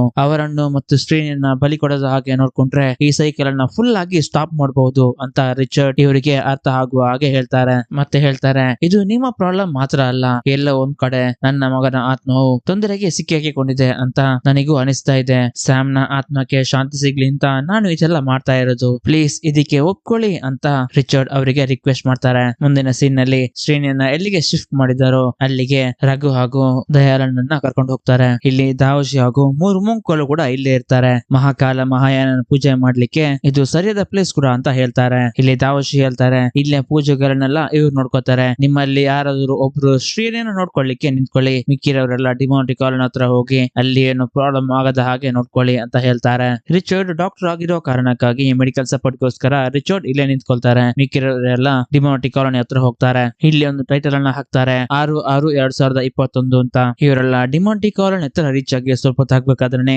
ಡಿಮಾಂಟಿ ಮನೆ ಒಳಗೆಯಿಂದ ಯಾರೋ ಕಿರಿಚೋ ಶಬ್ದ ಕೇಳಿಸುತ್ತೆ. ರಘು ಮತ್ತೆ ಸ್ವಲ್ಪ ಪೊಲೀಸ್ ಹೊರಗಡೆ ಎಂಟ್ರಿ ಆಗ್ತಾರೆ. ಇಲ್ಲಿಗೆ ದಯಾಳನ್ ಅವರ ಫ್ರೆಂಡ್ಸ್ ಆಗಿರುವಂತಹ ಪೊಲೀಸ್ ನವರೆಲ್ಲ ಇಲ್ಲಿಗೆ ಕೂಡ ಕರೆಸಿರ್ತಾನೆ. ಹಾಗೆ ಆ ಪೊಲೀಸರ ಜೊತೆ ದಯಾಳನ್ ಕೂಡ ಹೊರಗಡೆ ಎಂಟ್ರಿ ಆಗ್ತಾನೆ. ಮನೆ ಒಳಗಡೆ ರಘು ಇಬ್ರು ಹುಡುಗಿಯರನ್ನ ನೋಡ್ತಾನೆ. ಅವರು ತುಂಬಾ ಭಯದಿಂದ ಕೂಡ ಇರ್ತಾರೆ. ಅವ್ರು ಯಾಕೆ ಭಯ ಪಡ್ತಿದ್ದಾರೆ ಅಂತ ನಮಗೆ ತೋರಿಸ್ತಾರೆ. ನಾವು ಫಸ್ಟ್ ಪಾರ್ಟ್ ಅಲ್ಲಿ ನೋಡಿದಂತಹ ಆ ಫಾರಿನ್ ಲೇಡಿ ಹಾಗೂ ಇಬ್ರು ಕೆಲಸದಾಳುಗಳು ಅವರ ಕಣ್ ಮುಂದೆ ನಿಂತಿರ್ತಾರೆ. ರಘು ಇಲ್ಲಿಗೆ ಬಂದ ತಕ್ಷಣನೇ ಅವರು ಮಾಯವಾಗಿ ಹೋಗ್ತಾರೆ. ಅದರಲ್ಲಿ ಒಬ್ಳು ಪ್ರಜ್ಞೆ ತಪ್ಪಿ ಕೂಡ ಬೀಳ್ತಾಳೆ. ಅವರನ್ನ ಕರ್ಕೊಂಡು ರಘು ಕಾರ್ ಹತ್ರ ಹೋಗ್ತಾನೆ, ಅವರನ್ನ ಹಾಸ್ಪಿಟಲ್ ಕರ್ಕೊಂಡು ಹೋಗ್ಲಿಕ್ಕೆ. ಅದೇ ಸಮಯದಲ್ಲಿ ಡೆಬಿ ಚೈನ್ ಇದೆ ಅಂತ ಆ ಹುಡುಗಿಯರ ಹತ್ರ ಚೆಕ್ ಮಾಡ್ತಿರ್ತಾಳೆ. ಆದ್ರೆ ಡೆಬಿಗೆ ಅವ್ರ ಹತ್ರ ಚೈನ್ ಸಿಗೋದಿಲ್ಲ. ಒಂದ್ ಕಾರಲ್ಲಿ ಪೊಲೀಸು, ಇನ್ನೊಂದ್ ಕಾರಲ್ಲಿ ಚಿಕ್ಕಪ್ಪ ಹಾಗೂ ಆ ಹುಡುಗಿಯರನ್ನ ಹಾಸ್ಪಿಟಲ್ ಕರ್ಕೊಂಡು ಹೋಗ್ತಾರೆ. ಇವರು ಇನ್ನೊಂದು ಕಾರಲ್ಲಿ ಹಿಂದೆಂದ ಹೋಗ್ತಿರ್ಬೇಕಾದ್ರೆ ಇವ್ರ ಕಾರು ಮಿಡ್ಲ್ ಅಲ್ಲೇ ಸ್ಟಾಪ್ ಆಗ್ಬಿಡುತ್ತೆ. ದಯಾಳನ್ ಆ ಹುಡುಗಿ ಹಾಸ್ಪಿಟಲ್ ಗೆ ಸೇರಿಸ್ತಾನೆ. ಈ ಕಡೆ ಡೆಬಿ ಅವರ ಚೈನೀಸ್ ರೆಸ್ಟೋರೆಂಟ್ ನ ಮ್ಯಾನೇಜರ್ ಗೆ ಕಾಲ್ ಮಾಡಿ ಇನ್ನೊಂದು ಕಾರನ್ನ ತರಿಸ್ತಾರೆ. ಡೆಬಿ ರಘುಗೆ ಹೇಳ್ತಾಳೆ ಅವರನ್ನ ಯಾವ ಹಾಸ್ಪಿಟಲ್ ಕರ್ಕೊಂಡು ಹೋಗಿದ್ದಾರೆ ಅಂತ ಕೇಳು ಅಂತ. ಹಾಗೆ ರಘು ದಯಾಳನ್ ಗೆ ಕಾಲ್ ಮಾಡ್ಬೇಕಾದ್ರೆ ಅವರು ಮೊಬೈಲ್ ಅನ್ನ ಕಾರ್ ನಲ್ಲಿ ಬಿಟ್ಟು ಹೋಗಿರ್ತಾರೆ. ಹಾಗೆ ಆ ಮೊಬೈಲ್ ಕೂಡ ರಿಂಗ್ ಆಗುತ್ತೆ, ಆಟೋಮೆಟಿಕ್ ಆಗಿ ಸ್ವಿಚ್ ಆಫ್ ಕೂಡ ಆಗುತ್ತೆ. ಡೆಬಿ ಹೇಳ್ತಾಳೆ, ನಮಗೆ ಇನ್ಫಾರ್ಮೇಶನ್ ಸಿಗೋವರೆಗೂ ಪಕ್ಕದಲ್ಲೇ ನಮ್ಮ ಚೈನೀಸ್ ರೆಸ್ಟೋರೆಂಟ್ ಇದೆ, ನಾವು ಅಲ್ಲಿ ಹೋಗಿ ಕೂತ್ಕೊಳ್ಳೋಣ ಅಂತ. ಅದುವರೆಗೆ ದಯಾಳನ್ ಗೆ ಟ್ರೈ ಮಾಡ್ತಾ ಇರಿ ಅಂತ ರಘು ಕೂಡ ಹೇಳ್ತಿರ್ತಾಳೆ. ಹಾಗೆ ಅವರು ರೆಸ್ಟೋರೆಂಟ್ ಗೆ ಬರ್ತಾರೆ. ಇಲ್ಲಿ ದಾವಶಿ ಅವನ ಮೊಂಗಳಿಗೆ ಕಾಲ್ ಮಾಡಿ ಹೇಳ್ತಾರೆ, ನಾವು ಏನ್ ನಡಿಬಾರ್ದು ಅಂತ ಅನ್ಕೊಂಡಿದೀವೋ ಅದು ಇವಾಗ ನಡೀತಾ ಇದೆ, ನೀವು ಪೂಜೆಗೆ ರೆಡಿ ಮಾಡಿ. ಶ್ರೀನಿ ಜೀವಕ್ಕೆ ತುಂಬಾ ಅಪಾಯ ಇದೆ. ನಿಮಗೆ ಏನಾದ್ರು ಪ್ರಾಬ್ಲಮ್ ಅಂತ ಅಂದ್ರೆ ನೀವು ಆ ಫೂರ್ಬ ಆಯುಧವನ್ನ ಯೂಸ್ ಮಾಡಿ, ಆದ್ರೆ ಯಾವ್ದ ಕಾರಣಕ್ಕೂ ಅದನ್ನ ಕೆಳಗಡೆ ಬೀಳುವ ಹಾಗೆ ಮಾಡ್ಬೇಡಿ ಅಂತ ದಾವಶಿ ಇವರಿಗೆ ಹೇಳ್ತಾರೆ. ಇಲ್ಲಿರೋ ಮೊಂಕುಗಳು ಶ್ರೀನಿಯ ಕೈ ಕಾಲುಗಳನ್ನೆಲ್ಲ ಕಟ್ಟಿ ಮಂತ್ರವಾದಿತ್ವದಿಂದ ಹೊಂದಿದ ಒಂದು ಬಟ್ಟೆಯನ್ನ ಅವನ ಮೇಲೆ ಹಾಕಿ ಇವರು ಪೂಜೆಯನ್ನ ಸ್ಟಾರ್ಟ್ ಮಾಡ್ತಾರೆ. ಡೆಬಿ ದಾವಶಿಗೆ ಏನಾಯ್ತು ಅಂತ ಕೇಳ್ತಾಳೆ. ಆವಾಗ ದಾವಶಿ ಡಿಮಾಂಟಿ ಆತ್ಮವನ್ನ ಆ ಹುಡುಗಿರು ಟ್ರಿಗರ್ ಮಾಡಿದ್ದಾರೆ ಅಂತ ಹೇಳ್ತಾರೆ. ಈ ಕಡೆ ಹಾಸ್ಪಿಟಲ್ ನಲ್ಲಿ ತೋರಿಸ್ತಾರೆ, ಇವರು ಡಿಮಾಂಟಿಯ ಮನೆಯಿಂದ 4 ಹುಡುಗಿರನ್ನ ಸೇವ್ ಮಾಡಿರ್ತಾರೆ. ಅದರಲ್ಲಿ 3 ಹುಡುಗಿರ ಪರಿಸ್ಥಿತಿ ತುಂಬಾ ಕ್ರಿಟಿಕಲ್ ಆಗಿರುತ್ತೆ ಅಂತ ಡಾಕ್ಟರ್ ಹೇಳ್ತಾರೆ. ಆದ್ರೆ 4ನೇ ಹುಡುಗಿ ಭಯದಿಂದ ಇಲ್ಲಿಯೇ ಕೂತಿರ್ತಾಳೆ. ಇವಳನ್ನ ನಾವು ಜೆನಿ ಅಂತಾನೆ ಕರೆಯೋಣ. ದಯಾಳನ್ ಇವರ ಹತ್ರ ಕೇಳ್ತಾಳೆ, ನೀವು ಯಾರು, ನೀವು ಹೇಗೆ ಆ ಮನೆಯೊಳಗೆ ಹೋದ್ರಿ ಅಂತ. ಆವಾಗ ಜೆನಿ ಭಯದಿಂದ ಹೇಳ್ತಾಳೆ, ನಮ್ಮ ಕಾಲೇಜ್ ಲೈಬ್ರರಿಯಿಂದ ನನಗೆ ಒಂದು ಬುಕ್ ಸಿಕ್ತು, ಅದರಲ್ಲಿರುವ ಮಂತ್ರಗಳನ್ನ ಓದ್ತಿದ್ದ ಹಾಗೇನೆ ನಮ್ಮ ಸುತ್ತ ಒಂದು ಪೋರ್ಟಲ್ ತರ ಓಪನ್ ಆಯ್ತು. ನಾವು ಕಣ್ಣು ಮಿಟಿಕಿಸೋ ಅಷ್ಟರಲ್ಲಿ ನಾವು ಡಿಮಾಂಟಿ ಮನೆಗಳೇ ಇದ್ದೆವು ಅಂತ ಹೇಳ್ತಾಳೆ. ಇದನ್ನ ಕೇಳಿದ ದಯಾಳನ್ ಭಯದಿಂದ ಆ ಬುಕ್ ನ ಹೆಸರು ಏನು ಅಂತ ಕೇಳ್ತಾನೆ. ಆವಾಗ Jenny unsung king of a fallen kingdom ಅಂತ ಹೇಳ್ತಾಳೆ. ಅದನ್ನ ಕೇಳಿ ದಯಾಳನ್ಗೆ ಶಾಕ್ ಆಗುತ್ತೆ. ಯಾಕೆಂತಂದ್ರೆ ಸ್ಯಾಮ್ ಮತ್ತು ರಾಘವ್ ಲಾಸ್ಟ್ ಆಗಿ ಓದಿರೋದು ಇದೇ ಬುಕ್ ಅನ್ನ ಡೆಬಿ ಹಾಗೂ ರಿಚರ್ಡ್ ಕೂಡ ಹೋಗ್ತಾ ಇರೋದು. ಈ ಕಡೆ ಇವರು ರೆಸ್ಟೋರೆಂಟ್ ನಲ್ಲಿ ಇರ್ಬೇಕಾದ್ರೆ ಒಂದು ಲಾಸ್ಟ್ ಡೆಲಿವರಿ ಆರ್ಡರ್ ನ ತಗೊಳ್ಳಿಕ್ಕೆ ಒಬ್ಬ ವ್ಯಕ್ತಿ ಬರ್ತಾನೆ. ಡೆಬಿ ಅವರನ್ನ ಹೊರಗಡೆ ಬರ್ಲಿಕ್ಕೆ ಹೇಳ್ತಾಳೆ. ಆದ್ರೆ ಆ ವ್ಯಕ್ತಿ ಹೊರಗಡೆ ಬರದ ಕಾರಣ ಫುಡ್ ಅನ್ನ ಅವರಿಗೆ ಕೊಡ್ಲಿಕ್ಕೆ ಡೋರ್ ಅನ್ನ ಓಪನ್ ಮಾಡ್ಲಿಕ್ಕೆ ನೋಡ್ತಾಳೆ. ಆವಾಗ ಸಡನ್ ಆಗಿ ಆ ಡೋರ್ ನಿಂದ ಇವಳಿಗೆ ಶಾಕ್ ಹೊಡೆಯುತ್ತೆ. ಆಮೇಲೆ ರಘು ಕೂಡ ಆ ಡೋರ್ ಅನ್ನ ಓಪನ್ ಮಾಡ್ಲಿಕ್ಕೆ ನೋಡ್ತಾನೆ. ರಘು ಕೂಡ ಆ ಡೋರ್ ನ ಪವರ್ ಇಂದ ದೂರ ಎಸೆಯಲ್ಪಡ್ತಾನೆ. ಇವರಿಗೆಲ್ಲ ಒಂಥರ ವಿಯರ್ಡ್ ಆಗಿ ಫೀಲ್ ಆಗ್ಲಿಕ್ಕೆ ಶುರು ಆಗುತ್ತೆ. ಆ ಆರ್ಡರ್ಗೆ ಬಂದ ವ್ಯಕ್ತಿಯನ್ನ ಇವರು ಜೋರಾಗಿ ಕರೀಲಿಕ್ಕೆ ಶುರು ಮಾಡ್ತಾರೆ. ಆದ್ರೆ ಆ ವ್ಯಕ್ತಿಗೆ ಅವರ ಮಾತು ಕೇಳಿಸ್ತಾ ಇರೋದಿಲ್ಲ. ಆಮೇಲೆ ಹೊರಗಿನ ವ್ಯೂ ಅನ್ನ ನಮಗೆ ತೋರಿಸ್ತಾರೆ. ಹೊರಗಡೆ ಯಾವ ತರ ಇದೆ ಅಂತಂದ್ರೆ ರೆಸ್ಟೋರೆಂಟ್ ಕ್ಲೋಸ್ ಆದ್ಮೇಲೆ ಯಾವ ತರ ಇರುತ್ತೆ ಅದೇ ತರ ಈ ವ್ಯಕ್ತಿಗೆ ಕಾಣಿಸ್ತಾ ಇರುತ್ತೆ. ರೆಸ್ಟೋರೆಂಟ್ ಕ್ಲೋಸ್ ಆಗಿದೆ ಅಂತ ಇವ್ರು ಕೂಡ ಅಲ್ಲಿಂದ ಹೊರಟು ಹೋಗ್ತಾರೆ. ರಘು ದಯಾಲನ್ ಗೆ ಕಾಲ್ ಮಾಡ್ಲಿಕ್ಕೆ ಟ್ರೈ ಮಾಡ್ತಾನೆ. ಆದ್ರೆ ಇದ್ರೊಳಗೆ ನೆಟ್ವರ್ಕ್ ಇರೋದಿಲ್ಲ. ಹಾಗೆ ಇವರು ಭಯದಿಂದ ಇಲ್ಲಿ ಏನ್ ನಡೀತಿದೆ ಅಂತ ಅನ್ಕೊಂತಿರ್ಬೇಕಾದ್ರೆ ಅಲ್ಲಿರುವ ಟಿವಿಯಲ್ಲಿ ಇವರ ಮೂವರ ಫೋಟೋ ಕಾಣಿಸ್ಲಿಕ್ಕೆ ಶುರು ಆಗುತ್ತೆ. ಇಲ್ಲಿ ಸೀನ್ ಕಟ್ ಆಗಿ ಮತ್ತೆ ದಯಾಲನ್ ಹತ್ರ ಸ್ಟೋರಿ ಮೂವ್ ಆಗುತ್ತೆ. ದಯಾಲನ್ ಆ ಬುಕ್ ಅನ್ನ ಹುಡ್ಕೊಂಡು ಜೆನಿಯ ರೂಮ್ ಗೆ ಹೋಗ್ತಾರೆ. ಆದ್ರೆ ಅಲ್ಲಿ ಆ ಬುಕ್ ಇರೋದಿಲ್ಲ. ಆವಾಗ ಜೆನಿ ಹೇಳ್ತಾಳೆ ಯಾರೋ ಈ ರೂಮ್ ಗೆ ಬಂದು ಆ ಬುಕ್ ಅನ್ನ ತಗೊಂಡು ಹೋಗಿದ್ದಾರೆ ಅಂತ ಹೇಳ್ತಾಳೆ. ಆವಾಗ ದಯಾಲನ್ ಅಲ್ಲಿರುವ ಸಿಸಿ ಕ್ಯಾಮೆರಾಗಳನ್ನ ಚೆಕ್ ಮಾಡ್ಲಿಕ್ಕೆ ಶುರು ಮಾಡ್ತಾನೆ. ಆವಾಗ ಅದರಲ್ಲಿ ಯಾರೋ ಒಬ್ರು ಬಂದು ಆ ಬುಕ್ ಅನ್ನ ತಗೊಂಡು ಹೋಗೋದನ್ನ ನೋಡ್ತಾರೆ. ಆದ್ರೆ ಅವನ ಫೇಸ್ ಸರಿಯಾಗಿ ಕಾಣ್ತಾ ಇರೋದಿಲ್ಲ. ಅದು ಯಾರು ಅಂತ ಅವ್ರ ಹತ್ರ ಕೇಳಿದಾಗ ಅದು ಈ ಕಾಲೇಜಿನ ಲೈಬ್ರರಿಯನ್ ಅಂತ ಹೇಳ್ತಾರೆ. ಆವಾಗ ಜೆನಿ ಹೇಳ್ತಾಳೆ ಆ ಲೈಬ್ರರಿನೇ ನನಗೆ ಆ ಬುಕ್ ಅನ್ನ ಕೊಟ್ಟಿದ್ದು. ಅದರಲ್ಲಿರುವ ಮಂತ್ರವನ್ನ ಹೇಳಿದ್ರೆ ಡಿಮಾಂಟಿಯ ಚೈನ್ ಸಿಗುತ್ತೆ, ಅದರಿಂದ ಪವರ್ಸ್ ಸಿಗುತ್ತೆ ಅಂತ ಹೇಳಿದ್ರು. ಅದಕ್ಕೋಸ್ಕರ ನಾವು ಆ ಮಂತ್ರಗಳನ್ನ ಟ್ರೈ ಮಾಡಿದಾಗ ಈ ತರ ಎಲ್ಲ ಆಗಿದೆ ಅಂತ ಹೇಳ್ತಾಳೆ. ಆವಾಗ ದಯಾಲನ್ ಆ ಚೈನ್ ಸಿಕ್ತಾ ಅಂತ ಕೇಳ್ತಾನೆ. ಆವಾಗ ಇವಳು ಸಿಕ್ತು, ಆದ್ರೆ ನಾವು ಹಾಸ್ಪಿಟಲ್ ಗೆ ಬರ್ಬೇಕಾದ್ರೆ ಭಯದಿಂದ ಆ ಚೈನ್ ಅನ್ನ ರಘು ಹಾಕಿರುವ ಜಾಕೆಟ್ ನ ಪಾಕೆಟ್ ಒಳಗೆ ಹಾಕಿದ್ದೀನಿ ಅಂತ ಹೇಳ್ತಾಳೆ. ಇಲ್ಲಿ ಸೀನ್ ಕಟ್ ಆಗಿ ರೆಸ್ಟೋರೆಂಟ್ ನಲ್ಲಿ ತೋರಿಸ್ತಾರೆ. ರಘು ಆ ಟಿವಿಯನ್ನ ಆಫ್ ಮಾಡ್ಲಿಕ್ಕೆ ನೋಡ್ತಾನೆ. ಅವಾಗ ಅದು ಆಫ್ ಆಗ್ತಾ ಇರೋದಿಲ್ಲ. ಆವಾಗ ತಾವಶಿ ಹೇಳ್ತಾರೆ ಒಂದ್ ನಿಮಿಷ ಇರು, ಏನ್ ನಡೆಯುತ್ತೆ ಅಂತ ನೋಡೋಣ ಅಂತ. ಹಾಗೆ ಕ್ಯಾಮ್ರಾ ಟಿವಿಯ ಒಳಗೆ ಝೂಮ್ ಆಗುತ್ತೆ. ಇವರ ರೆಸ್ಟೋರೆಂಟ್ ಗೆ ಒಬ್ಬ ಚಿಕ್ಕ ಹುಡುಗ ಫುಡ್ ತಗೊಂಡು ಹೋಗ್ಲಿಕ್ಕೆ ಬಂದಿರ್ತಾನೆ. ಅವನಿಗೆ ವಾಪಸ್ ಚೇಂಜ್ ಕೊಡ್ಬೇಕು ಅಂತ ಡೆಬಿ ಕ್ಯಾಶ್ ಕೌಂಟರ್ ಗೆ ಬಂದಾಗ ಅಲ್ಲಿರುವ ಸಿಸಿ ಕ್ಯಾಮರಾದಲ್ಲಿ ರಘುನಂದನ್ ತುಂಬಾ ವಿಯರ್ಡ್ ಆಗಿ ವರ್ತಿಸುದು ಹಾಗೂ ನೀವ್ ಇದನ್ನ ತಡಿಬಾರ್ದಿತ್ತು ಅಂತ ರಘುನಂದನ್ ರೂಪದಲ್ಲಿ ಆ ಡಿಮಾಂಟಿ ಹೇಳ್ತಾನೆ. ಸಡನ್ ಆಗಿ ಫುಲ್ ಆಗಿ ಹೋಗಿ ತುಂಬಿಕೊಳ್ಳೋ ತರ ಡೆಬ್ಬಿಗೆ ಫೀಲ್ ಆಗುತ್ತೆ. ಸಡನ್ ಆಗಿ ನೋಡ್ಬೇಕಾದ್ರೆ ಡೆಬ್ಬಿ ಒಂದು ರೂಮ್ ನಲ್ಲಿ ಇರ್ತಾರೆ. ಇದೇ ತರನೇ ಅಕ್ಕಪಕ್ಕದಲ್ಲಿ ತುಂಬಾ ರೂಮ್ ಗಳು ಕಾಣಿಸ್ತಿರ್ತವೆ. ಒಂದ್ ಕಡೆ ಆ ರೆಸ್ಟೋರೆಂಟ್ ಗೆ ಬಂದಿರುವ ಚಿಕ್ಕ ಹುಡುಗ, ಇನ್ನೊಂದ್ ಕಡೆ ದಾವಶಿ ಕೂಡ ಇರ್ತಾರೆ. ಇದೇ ಸಮಯದಲ್ಲಿ ರಘುನ ರೂಪದಲ್ಲಿರುವ ಡಿಮಾಂಟಿಯ ಆತ್ಮ ಬಂದು ಆ ಚಿಕ್ಕ ಹುಡುಗನನ್ನ ತುಂಬಾ ಕ್ರೂರವಾಗಿ ಸಾಯಿಸುತ್ತೆ. ಮತ್ತೆ ಈ ಕಡೆ ತಾವಶಿಯನ್ನ ಕೂಡ ಸಾಯಿಸ್ಬಿಡುತ್ತೆ. ಮತ್ತೆ ಅಲ್ಲಿಂದ ಒಂದು ಫೈರ್ ಎಕ್ಸ್ಟಿಂಗ್ವಿಷರ್ ತಗೊಂಡು ಡೆಬ್ಬಿಯನ್ನು ಕೂಡ ಸಾಯಿಸುತ್ತೆ. ಇವರಿಗೆ ಏನ್ ನಡೆಯುತ್ತೆ ಅನ್ನೋದನ್ನ ಡಿಮಾಂಟಿಯ ಆತ್ಮ ಆ ಟಿವಿಯಲ್ಲಿ ಹಾಕಿ ಇವರಿಗೆ ತೋರಿಸಿರುತ್ತೆ. ಇಲ್ಲಿಗೆ ಕ್ಯಾಮೆರಾ ಟಿವಿಯಿಂದ ಝೂಮ್ ಔಟ್ ಆಗುತ್ತೆ. ತಾವಶಿ ಡೌಟ್ ನಿಂದ ರಘುನಂದನ ಜಾಕೆಟ್ ನ ಚೆಕ್ ಮಾಡ್ಬೇಕಾದ್ರೆ ಅವನ ಜಾಕೆಟ್ ಅಲ್ಲಿ ಆ ಡಿಮಾಂಟಿಯ ವೈಫ್ ನ ಚೈನ್ ಇಲ್ಲಿರುತ್ತೆ. ರಘು ಈ ಡಿಮಾಂಟಿಯ ಚೈನ್ ಗೆ ಆಸೆ ಪಟ್ಟು ಅವ್ನ್ ತಗೊಂಡ್ ಬಂದಿದ್ದಾನೆ ಅಂತ ಹೀರೋಯಿನಿ ಇವನನ್ನ ತಪ್ಪಾಗಿ ತಿಳ್ಕೊತಾರೆ. ಅವಾಗ ತಾವಶಿ ಚೈನ್ ಅನ್ನ ಇವನ್ ತೆಗ್ದಿಲ್ಲ ಅಂತ ಹೇಳ್ತಾರೆ. ರಘುನ ರೂಪದಲ್ಲಿರೋ ಡಿಮಾಂಟಿ ಯಾವ ರೂಮ್ ಅಲ್ಲಿ ಇದ್ದ ಅಂತ ತಾವಶಿ ಕೇಳಿದಾಗ ಅಲ್ಲಿಗೆ ಡೆಬಿ ಕರ್ಕೊಂಡು ಹೋಗ್ತಾಳೆ. ಅಲ್ಲಿ ಹೋಗಿ ನೋಡಿದಾಗ ಶಿಲ್ಪೆಯ ಚಿತ್ರವನ್ನ ತಿರುಗಿಸಿ ಬರೆದ್ರೆ ಹೇಗಿರುತ್ತೆ ಅದೇ ತರ ತುಂಬಾ ಬರ್ದಿರುತ್ತೆ ಡಿಮಾಂಟಿ. ಇದೆಲ್ಲ ನೋಡಿದಾಗ ತಾವಶಿಗೆ ಗೊತ್ತಾಗುತ್ತೆ. ಅವ್ರು ಹೇಳ್ತಾರೆ 16th 17th ಸೆಂಚುರಿಯಲ್ಲಿ ಆಂಟಿ ಕ್ರಿಸ್ಟ್ ಅನ್ನು ನಡೆಸ್ಕೊಂಡು ಬಂದಂತಹ ಒಂದು ಕಲ್ಟ್ ಗ್ರೂಪ್ ಶೈತಾನ್ಗೋಸ್ಕರ ಮನುಷ್ಯರನ್ನ ಬಲಿ ಕೊಡ್ಬೇಕಾದ್ರೆ ಈ ತರ ಸಿಂಬಲ್ ಗಳನ್ನೆಲ್ಲ ಬರೀತಾರೆ. ರಘು ಹೋಗಿ ಆ ಹುಡುಗಿರನ್ನ ಕಾಪಾಡಿರೋದ್ರಿಂದ ಇವಾಗ ಡಿಮಾಂಟಿಯ ಆತ್ಮ ನಮ್ಮನ್ನ ಸಾಯಿಸ್ಲಿಕ್ಕೆ ಇಲ್ಲಿಗೆ ಬಂದಿದೆ. ನಾವು ಆ ಸೈಕಲ್ ಅನ್ನ ಸ್ಟಾಪ್ ಮಾಡಿಕೆ ನೋಡಿದ್ದು ಆ ಐವಿಲ್ ಫೋರ್ಸ್ ಗೆ ತುಂಬಾ ಕೋಪ ಬಂದಿದೆ ಅಂತ ಹೇಳ್ತಾರೆ. ಇದೇ ಸಮಯದಲ್ಲಿ ಆ ಕಲ್ಟ್ ಗ್ರೂಪ್ ಗೆ ಹೊಂದಿರುವ ತುಂಬಾ ವ್ಯಕ್ತಿಗಳು ಇವರ ಕಣ್ಮುಂದೆ ಕಾಣಿಸ್ಲಿಕ್ಕೆ ಶುರುವಾಗ್ತಾರೆ. ಇದನ್ನ ನೋಡಿದ ತಾವಶಿ ಡೆಬ್ಬಿ ಮತ್ತು ರಘುನಂದನ ಒಂದು ರೂಮ್ ಅಲ್ಲಿ ಲಾಕ್ ಮಾಡಿ ಆ ಡಿಮಾಂಟಿಯ ಚೈನಿಗೆ ತಮ್ಮ ರಕ್ತವನ್ನ ಹಾಕಿ ಏನೋ ಮಂತ್ರವನ್ನ ಹೇಳಲಿಕ್ಕೆ ಸ್ಟಾರ್ಟ್ ಮಾಡ್ತಾರೆ. ತಾವಶಿಯ ರಕ್ತ ಆ ಚೈನ್ ನ ಮೇಲೆ ಬಿದ್ದ ಹಾಗೇನೆ ಇಲ್ಲಿ ರಘುನಂದನ್ಗೆ ಮೈಯೆಲ್ಲ ಉರುಳಿಕ್ಕೆ ಶುರುವಾಗುತ್ತೆ. ತಾವಶಿಯಲ್ಲಿ ಮಂತ್ರವನ್ನ ಹೇಳ್ತಿರ್ಬೇಕಾದ್ರೆ ಅಲ್ಲಿರುವ ಏರ್ ವೆಂಟ್ ನಿಂದ ತುಂಬಾ ಬಾವಳಿಗಳು ಒಳಗಡೆ ಬರ್ಲಿಕ್ಕೆ ಟ್ರೈ ಮಾಡ್ತಿರ್ತವೆ. ಈ ಕಡೆ ಶ್ರೇಣಿಯ ಹತ್ರ ಇರುವ ಮೋಂಕ್ಸ್ ಕೂಡ ತುಂಬಾ ಮಂತ್ರಗಳನ್ನ ಹೇಳಲಿಕ್ಕೆ ಶುರು ಮಾಡ್ತಾರೆ. ಅದೇ ಸಮಯದಲ್ಲಿ ಶ್ರೇಣಿಯ ಮೇಲೆ ಹಾಕಿರುವ ಆ ಮಂತ್ರವಾದಿತ್ವದಿಂದ ಹೊಂದಿರುವ ಬಟ್ಟೆ ಕೆಳಗಡೆ ಬಿದ್ದು ಬೆಂಕಿಗೆ ಸುಟ್ಟು ಹೋಗುತ್ತೆ. ಈ ಕಡೆ ದಯಾಲನ್ ರಿಚಾರ್ಡ್ ಗೆ ಕಾಲ್ ಮಾಡಿ ಡೆಬ್ಯೂ ರಘು ತುಂಬಾ ಪ್ರಾಬ್ಲಮ್ ನಲ್ಲಿ ಸಿಕ್ಕಾಕೊಂಡಿದ್ದಾರೆ, ಅವ್ರಿಗೆ ಕಾಲ್ ಮಾಡಿ ಟ್ರೈ ಮಾಡಿದ್ರೆ ಆದ್ರೆ ಅವರಿಗೆ ಕಾಲ್ ಸಿಗ್ತಾ ಇಲ್ಲ. ಅವಾಗ ರಿಚರ್ಡ್ ಹೇಳ್ತಾರೆ ನನಗೆ ಗೊತ್ತಿಲ್ಲ ದಯಾಲನ್ ಅವ್ರು ಎಲ್ಲಿ ಹೋಗಿದ್ದಾರೆ ಅಂತ ನನಗೆ ಗೊತ್ತಿಲ್ಲ ಅಂತ. ಅವಾಗ ನಮಗೆ ಇಲ್ಲಿ ತೋರಿಸ್ತಾರೆ ದಯಾಲನ್ ಜೊತೆ ಮಾತಾಡೋದು ಬೇರೆ ಯಾವ್ದು ಅಲ್ಲ ಡಿಮಾಂಟಿಯ ಆತ್ಮ ಅಂತ. ಆ ಆತ್ಮ ರಿಚರ್ಡ್ ಅನ್ನು ಕೂಡ ಸಾಯಿಸ್ಲಿಕ್ಕೆ ನೋಡ್ತಾ ಇರುತ್ತೆ. ದಯಾಲನ್ಗೆ ಆ ಚೈನೀಸ್ ರೆಸ್ಟೋರೆಂಟ್ ನ ಮ್ಯಾನೇಜರ್ ನ ಮುಖಾಂತರ ಅವರು ರೆಸ್ಟೋರೆಂಟ್ ನಲ್ಲಿ ಇದ್ದಾರೆ ಅಂತ ಗೊತ್ತಾಗಿ ದಯಾಲನ್ ರೆಸ್ಟೋರೆಂಟ್ ಗೆ ಬರ್ತಾರೆ. ಇಲ್ಲಿ ಮಂತ್ರವನ್ನ ಹೇಳ್ತಿದ್ದ ತಾವಶಿಗೆ ಡಿಮಾಂಟಿ ಕಾಣಿಸ್ಲಿಕ್ಕೆ ಶುರು ಆಗ್ತಾನೆ. ಹಾಗೆ ತಾವಶಿಯನ್ನ ತುಂಬಾ ಕ್ರೂರವಾಗಿ ಸಾಯಿಸ್ತಾನೆ ಡಿಮಾಂಟಿ. ತಾವಶಿಯ ಆತ್ಮವನ್ನ ಕಂಟ್ರೋಲ್ ಮಾಡುತ್ತಾ ತಾವಶಿಯ ಮುಖಾಂತರ ಡೆಬ್ಬಿಯನ್ನ ಸಾಯಿಸ್ಲಿಕ್ಕೆ ನೋಡ್ತಾ ಇರ್ತಾನೆ ಡಿಮಾಂಟಿ. ಅದೇ ಸಮಯದಲ್ಲಿ ರಘು ಎಲ್ಲಿಂದ ಒಂದು ರಾಡ್ ತಗೊಂಡ್ಬಂದು ತಾವಶಿಗೆ ಚುಚ್ಚಿ ಸಾಯಿಸ್ಬಿಡ್ತಾನೆ. ಡೆಬ್ಬಿ ಕೂಡ ಬಚಾವಾಗ್ತಾಳೆ. ಇವರಿಬ್ರು ಏನ್ ಮಾಡುದು ಅಂತ ಯೋಚಿಸ್ತಿರ್ಬೇಕಾದ್ರೇನೆ ಹೊರಗಿನಿಂದ ಕಹ ಶಬ್ದ ಕೇಳಿ ಬರುತ್ತೆ. ಅದು ಬೇರೆ ಯಾರು ಅಲ್ಲ ದಯಾಲನ್ ಆಗಿರ್ತಾನೆ. ದಯಾಲನ್ ಬಂದು ರೆಸ್ಟೋರೆಂಟ್ ಒಳಗಡೆ ನೋಡಿದಾಗ ರೆಸ್ಟೋರೆಂಟ್ ಫುಲ್ ಕ್ಲೋಸ್ ಆಗಿರೋ ಹಾಗೆ ಅವನಿಗೆ ಕಾಣ್ತಾ ಇರುತ್ತೆ. ಆದ್ರೆ ಒಳಗಿನಿಂದ ಇವರು ತುಂಬಾ ಕಿರಿಸ್ಲಿಕ್ಕೆ ಶುರು ಮಾಡ್ತಾರೆ ನಾವು ಇಲ್ಲೇ ಇದ್ದೀವಿ ಅಂತ.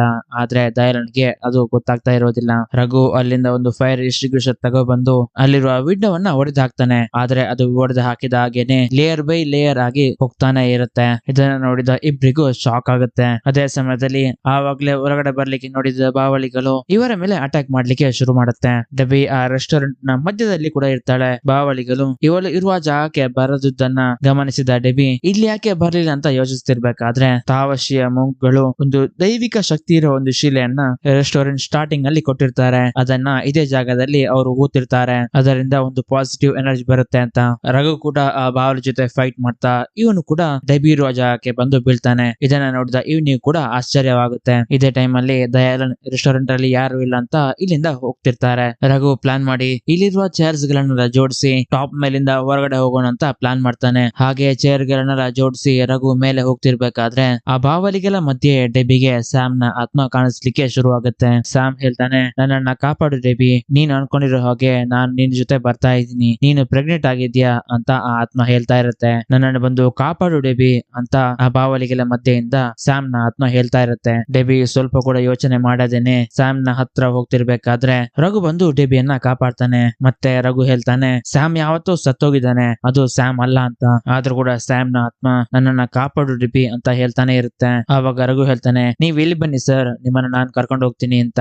ಆದ್ರೆ ಆತ್ಮ ಇವರ ಹತ್ರ ಬರ್ತಾ ಇರುವುದಿಲ್ಲ. ಈ ಕಡೆ ಡಿಮಾಂಟಿಯ ಆತ್ಮ ರಿಚರ್ಡ್ ನನ್ನ ಸಾಯಿಸಿ ಶ್ರೇಣಿಯ ಆತ್ಮವನ್ನ ಕಂಟ್ರೋಲ್ ಮಾಡ್ಲಿಕ್ಕೆ ನೋಡ್ತಾ ಇರುತ್ತೆ. ಈ ಕಡೆ ರಘು ಡೆಬಿಗೆ ಹೇಳ್ತಾನೆ, ಇನ್ನು ನಾವಿಲ್ಲಿಂದ ತಪ್ಪಿಸ್ಲಿಕ್ಕೆ ಇರೋದು ಒಂದೇ ದಾರಿ, ನಾವು ಈ ಸೇಫ್ ಝೋನ್ ನಲ್ಲಿ ಇದ್ಕೊಂಡು ಡಿಮಾಂಟಿಯ ಚೈನ್ ನ ಅಳಿಸ್ಬೇಕು, ಆದ್ರೆ ಮಾತ್ರ ಸಾಧ್ಯ ಅಂತ ಹೇಳ್ತಾನೆ. ಆವಾಗ ಡೆಬಿ, ನೀನ್ ಇವಾಗ ಆ ಚೈನ್ ನ ತಗೊಳ್ಳಿಕ್ಕೆ ಹೋದ್ರೆ ನೀನಲ್ಲೇ ಸತ್ತೋಗ್ತೀಯ ಅಂತ ಹೇಳ್ತಾಳೆ. ಅದನ್ನು ಲೆಕ್ಕಿಸದೆ ರಘುನಂದನ್ ಡಿಮಾಂಟಿಯ ಚೈನ್ ಅನ್ನ ಹುಡ್ಕೊಂಡು ಹೋಗ್ತಾನೆ. ಆದ್ರೆ ಆ ಬಾವಲಿಗಳಿಂದ ಇವನಿಗೆ ಏನ್ ಮಾಡ್ಲಿಕ್ಕೆ ಆಗ್ತಾ ಇರೋದಿಲ್ಲ. ಕಾರಣ ಏನು ಅಂತಂದ್ರೆ ಈ ಕಡೆ ಶ್ರೀನಿವಾಸನ್ನ ಡಿಮಾಂಟಿಯ ಆತ್ಮ ಕಂಟ್ರೋಲ್ ಮಾಡ್ಲಿಕ್ಕೆ ನೋಡ್ತಾ ಇರುತ್ತೆ. ಆ ಕಾರಣಕ್ಕಾಗಿ ರಘು ಹೋಗಿ ಆ ಚೈನ್ ಅನ್ನ ತಗೊಳ್ಳೋಣ ಅಂತ ನೋಡ್ಬೇಕಾದ್ರೆ ಅಲ್ಲಿಗೆ ಡಿಮಾಂಟಿಯ ಆತ್ಮ ಬಂದು ರಘುಗೆ ಹೊಡಿಲಿಕ್ಕೆ ಶುರು ಮಾಡುತ್ತೆ. ಇದರಿಂದ ರಘು ಕೂಡ ಅನ್ಕಾನ್ಶಿಯಸ್ ಗೆ ಹೋಗ್ತಿರ್ತಾನೆ. ಅದೇ ಸಮಯದಲ್ಲಿ ಅವನ ಕಾಲ್ ಕೆಳಗೆ ಒಂದು ಮೊಬೈಲ್ ಕಾಣಿಸುತ್ತೆ. ಆ ಮೊಬೈಲ್ ಅನ್ನ ಡೆಬಿ ಹತ್ರ ತಳ್ಳಿ ಬಿಡ್ತಾನೆ. ಇವಳಿರೋ ಜಾಗದಲ್ಲಿ ಪಾಸಿಟಿವ್ ಎನರ್ಜಿ ಇರೋ ಕಾರಣಕ್ಕಾಗಿ ಇಲ್ಲಿ ನೆಟ್ವರ್ಕ್ ಬರ್ಲಿಕ್ಕೆ ಶುರು ಆಗುತ್ತೆ. ಇಷ್ಟೊತ್ತು ದಯಾಳನ್ಗೆ ಮಾಡಿರೋ ಮೆಸೇಜ್ ಗಳು, ಕಾಲ್ ಗಳು ಎಲ್ಲ ದಯಾಳನ್ಗೆ ಹೋಗ್ಲಿಕ್ಕೆ ಶುರು ಆಗುತ್ತೆ.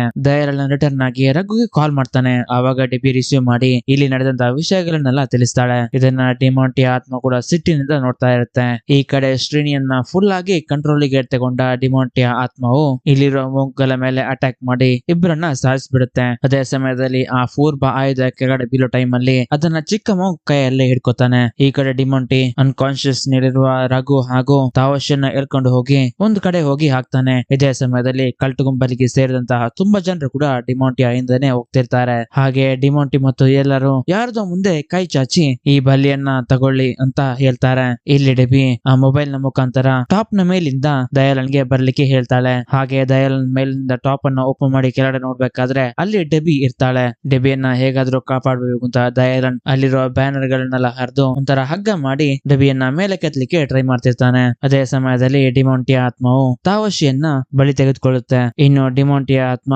ರಘುವನ್ನ ಬಲಿ ಕೊಡ್ಬೇಕು ಅನ್ನೋಷ್ಟೊತ್ತರಲ್ಲಿ ನಮಗೆ ತೋರಿಸ್ತಾರೆ. ಡಿಮಾಂಟಿ ಮಾತ್ರ ಅಲ್ಲ, ಡಿಮಾಂಟಿಯ ಅನುಯಾಯಿಗಳು ಕೂಡ ಬೇರೆ ಯಾರನ್ನು ರಾಜನ್ ತರ ನೋಡ್ತಿರ್ತಾರೆ. ಆ ರಾಜ ಕೂಡ ಹೊರಗಡೆ ಬರ್ತಿದ್ದ ಹಾಗೇನೆ ಡೆಬಿ ಕೂಡ ಅವರನ್ನ ನೋಡ್ತಾಳೆ. ಆ ರಾಜನಿಗೆ ಕಣ್ಣು ಇರೋದಿಲ್ಲ, ನಾಲಿಗೆ ಕೂಡ ಇರೋದಿಲ್ಲ. ಈ ಕಡೆ ಚಿಕ್ಕ ಮುಂಕನ ತೋರಿಸ್ತಾರೆ. ಆ ಪವಿತ್ರವಾದ ಫೋರ್ ಕೆಳಗಡೆ ಬೀಳಬಾರ್ದು ಅಂತ ಆ ಕತ್ತಿಯನ್ನ ಗಟ್ಟಿಯಾಗಿ ನೆಲಕ್ಕೆ ಚುಚ್ಚಿ ಆ ಚಿಕ್ಕ ಮುಂಕ್ ಕೂಡ ಸತ್ತು ಹೋಗ್ತಾರೆ. ಇದನ್ನ ನೋಡಿದ ಶ್ರೀನಿಯ ಮೇಲಿರುವ ಆತ್ಮ ಜೋರಾಗಿ ಕಿರ್ಚಲಿಕ್ಕೆ ಶುರು ಮಾಡುತ್ತೆ. ಈ ಕಡೆ ಈ ರಾಜ ಕೂಡ ಜೋರಾಗಿ ಕಿರ್ಚಲಿಕ್ಕೆ ಶುರು ಮಾಡ್ತಾನೆ. ಡೆಬಿಯನ್ನ ಹೇಗೋ ದಯಾಳನ್ ಕಾಪಾಡ್ತಾನೆ. ಈ ಕಡೆ ಶ್ರೀನಿವಾಸನ್ ಕೂಡ ಅನ್ಕಾನ್ಶಿಯಸ್ ಆಗ್ತಾನೆ. ಹಾಗೆ ಮುಂದಿನ ದಿನ ಪೊಲೀಸ್ ಎಲ್ಲ ಬಂದು ಇಲ್ಲಿ ಚೆಕ್ ಮಾಡ್ಲಿಕ್ಕೆ ಶುರು ಮಾಡ್ತಾರೆ. ಆದ್ರೆ ಇಲ್ಲಿ ಡಿಮಾಂಟಿಯ ಚೈನ್ ಯಾರಿಗೂ ಸಿಗೋದಿಲ್ಲ. ಈ ಕಡೆ ಹಾಸ್ಪಿಟಲ್ ನಲ್ಲಿ ರಘುನಂದನ್ಗೆ ಟ್ರೀಟ್ಮೆಂಟ್ ಅನ್ನ ಕೊಡ್ಲಿಕ್ಕೆ ಶುರು ಮಾಡ್ತಾರೆ. ಇಲ್ಲಿ ಅನ್ಕಾನ್ಶಿಯಸ್ ಆಗಿರೋ ರಘುಗೆ ಶಾಕ್ ಟ್ರೀಟ್ಮೆಂಟ್ ಕೊಡ್ಬೇಕಾದ್ರೆ ಅವನಿಗೆ ಉಸಿರು ಬಂದ್ಬಿಡುತ್ತೆ. ಅದೇ ಸಮಯದಲ್ಲಿ ಶ್ರೀನಿಗೂ ಕೂಡ ಉಸಿರು ಬರುವ ಹಾಗೆ ತೋರಿಸ್ತಾರೆ. ಮುಂದಿನ ದಿನ ಶ್ರೀನಿ ವೀಲ್ ಚೇರ್ ಅಲ್ಲಿ ರಘು ಹತ್ರ ಬರೋದನ್ನ ತೋರಿಸ್ತಾರೆ. ಇವಾಗ ರಘು ಇಲ್ಲಿ ಲೈಫ್ ಸಪೋರ್ಟ್ ನಿಂದ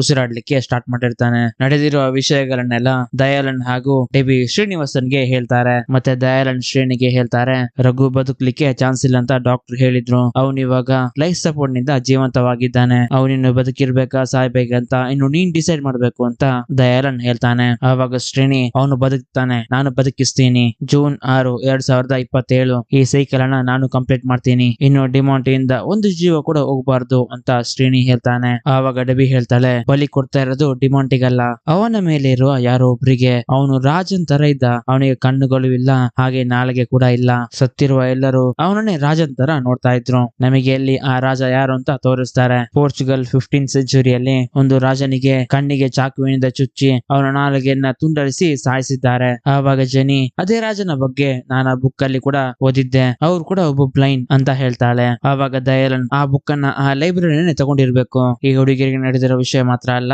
ಇದಕ್ಕಿಂತ ಮುಂಚೆ ಯಾರೆಲ್ಲ ಸತ್ತೋಗಿದಾರೋ ಅವರಿಗೆಲ್ಲ ಇದೇ ಲೈಬ್ರರಿಯನ್ ವಾಲಂಟಿಯರ್ ಆಗಿ ಈ ಬುಕ್ ಅನ್ನ ಕೊಟ್ಟಿದ್ದಾನೆ. ಹಾಗೆ ಆ ಲೈಬ್ರರಿಯನ್ ಮನೆಗೆ ಹೋಗಿ ಚೆಕ್ ಮಾಡಿದಾಗ ಅವನು ಡಿಮಾಂಟಿ ಅನ್ನೋ ಆತ್ಮವನ್ನ ಸಂತೋಷ ಪಡಿಸಲಿಕ್ಕೆ ಅವನನ್ನೇ ಗಾಯ ಮಾಡಿಕೊಂಡು ಅವನ ರಕ್ತಗಳಿಂದ ಪೂಜೆ ಮಾಡಿದ್ದಾನೆ. ಹಲವು ವರ್ಷಗಳಿಂದ ಇವನ ಫ್ಯಾಮಿಲಿ ಡಿಮಾಂಟಿಯ ಆತ್ಮಕ್ಕೆ ಈ ತರ ಬಲಿಗಳನ್ನ ಕೊಡ್ತಿದ್ದಾರೆ ಅಂತ ದಯಾಲನ್ ಶ್ರೇಣಿಗೆ ಹೇಳ್ತಾನೆ. ಇನ್ನೊಂದು ವಿಷಯವನ್ನ ಕೂಡ ಹೇಳ್ತಾನೆ.